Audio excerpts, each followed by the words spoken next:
राम जी की चिड़िया, राम जी का खेत, खा लो चिड़िया भर भर पेट। सभी जीव जंतु में भगवत दर्शन करते हुए सावधान है। एक बार किसी डाकू ने भद्रकाली से प्रार्थना करी कि यदि मुझे कोई संतान हो जाए तो मैं नर बलि चढ़ाऊंगा। संजोग से हो गई संतान। उसने कही कि जाओ जाकर कोई अच्छा सा नर पकड़ करके लाओ जिसे हम बलि करें। सारे दूत गए, बालक को पकड़ कर लाकर दे दिया। खूब बढ़िया सजा धजा कर बालक को एक नगर के बाजार में छोड़ दिया, जो चाहे खा लो जाकर के। बालक निकला, जहां जहां जो जो दिखे सब खा रहा है। सैनिक दूत दूर खड़े हो गए। अचानक एक दुकानदार ने कान फूंक दिया, खूब चकाचक जितना मन करे खा लो, अभी तुम निपटने वाले, तुम्हारी बलि की तैयारी चल रही है। महाराज इतना सुना सोई फेंक फांक करके 9 2 11 भागा।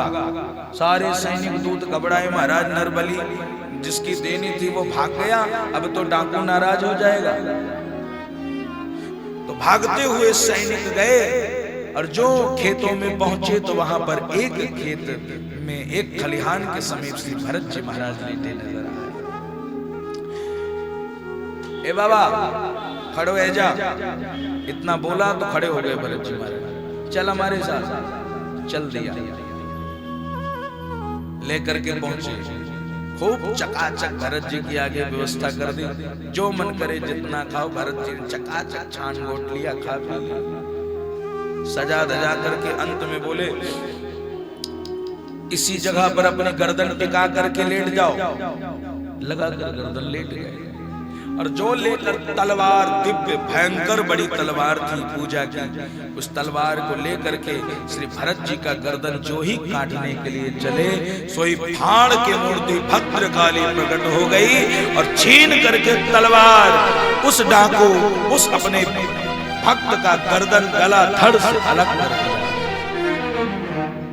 अलग करते ही श्री भरत जी महाराज उठकर खड़े हो गए, भद्रकाली को प्रणाम किया, मुस्कुरा करके चल दिए। सोचने वाली बात है, जगद अम्बा जो पूरे जगत की अम्बा है, जो पूरे संसार की माँ है, वो केवल हमारी आपकी है।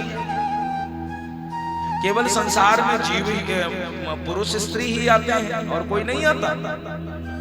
इस संसार में 84 लाख हैं, पुरुष स्त्री जीव जंतु कीड़े मकोड़े, वो सारी जगत की अम्बा है, सारी जगत की माँ है।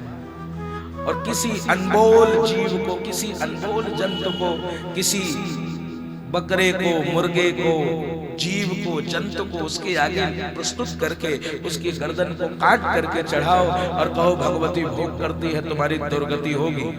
और केवल तुम्हारी नहीं, तुम्हारी 21 पीढ़ी भी यमराज जी हिसाब करेंगे इसका। आप अब देखते रहे ना, आप कहो हम नहीं मानते, भारत सरकार का बनाया दंड विधान मानो न मानो, जिस दिन फंस जाओगे पुरखों मानेंगे। किसी जीव जंतु को हमें कष्ट देने का अधिकार नहीं है। हम क्यों किसी को कष्ट दें, क्यों किसी को। और फिर अपने देह को बलि तो जाने दो, अपने देह को पुष्ट करने के लिए मार के काट के जीवों को खाना, इससे प्रोटीन मिलता है। उन जीवों को कहां से प्रोटीन मिलता है? इस संसार में एक संविधान है जो कि भागवतिक संविधान कहा जाता है। शेर यदि 10 बार मार करके गाय बछड़ा सियार खाए तो उसे अपराध नहीं लगेगा, उसके लिए वही दंड विधान है। लेकिन आपके लिए इसी संसार में ऐसे ऐसे बढ़िया सुंदर सुंदर फल, सुंदर सुंदर रंग बिरंगी घास, रंग बिरंगी सब्जियां, रंग बिरंगे ऐसे ऐसे आहार हैं। कोई भी चिड़िया, कोई भी पशु पक्षी आप देखो कभी अस्वस्थ आपको नजर नहीं आएगी। सुंदर सुंदर दाने चुगकर हरे हरे हरे भरी हरियाली, सदैव स्वस्थ होकर चहचहाते हुए ऐसे मस्ती में घूमते हैं। और जीव अज्ञान में कहता है कि मारकर खाने से हमें प्रोटीन मिलेगा। बोलो राधे राधे।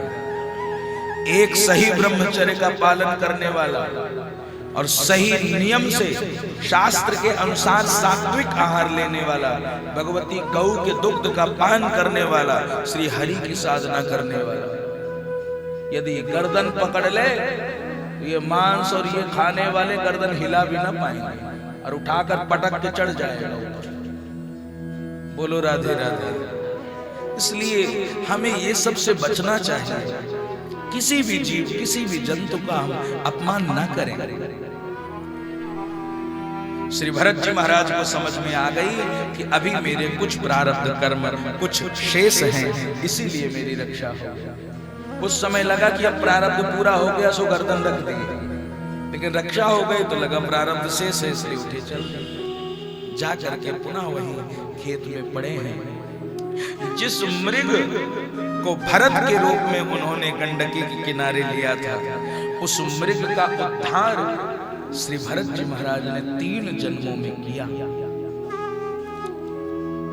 अर्थात यदि सच्चा साधु किसी का हाथ पकड़ लेता है तो जब तक उसका उद्धार न कर दे तब तक स्वयं अपने कल्याण को प्राप्त नहीं होता।